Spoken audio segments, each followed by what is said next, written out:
Small talk. Duke enters. The band does some solo album stuff. Phil starts writing and the band went to visit him, who was living alone after his divorce, and played a few of the songs in his bedroom. Phil presents solo songs to the band, definitely not In the Air Tonight. Or a funny scene with Phil playing the 3 seconds of the intro and the band dismissing it. Phil and Peter get together for his 3rd album and find gated reverb. Phil explodes in popularity, yet the band resumes as normal. Scenes of the farm under construction, so the band just plays in the living room. This is followed by a funny scene of the fire horns not being able to play Genesis. Total chaos, as Mike said, and then they just instantly play perfectly for some reason. The famous Whodunit video is shown briefly as a joke, followed by scenes of the tour including the show where they got booed for playing Whodunit. Peter is back again in the movie, with WOMAD and the Six of the Best reunion.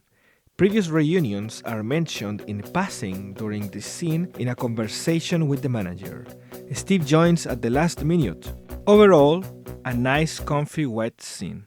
With Genesis, they finally use the studio from the get-go, and really, not much happens here. It's interesting because this is the most amount of footage we have. Anyways, this is followed by them making the music videos and also choosing the album cover, their worst one according to them. Tony can't help but keep sampling sounds.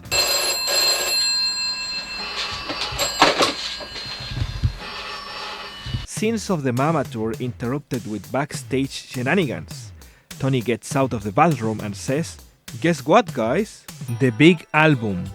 The band had marillions, I mean millions of beats compared to the previous one.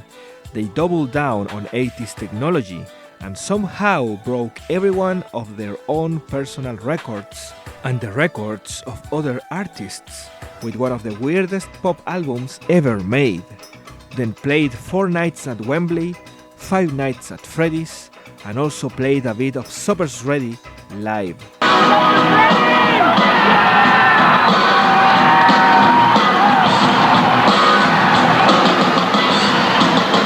Did a video with Benny Hill, and then they won a Grammy with a famous puppet video. The 80s section ends with the 1988 Atlantic Records 40th anniversary celebration. This includes other prog acts, making way for the future prog cinematic universe.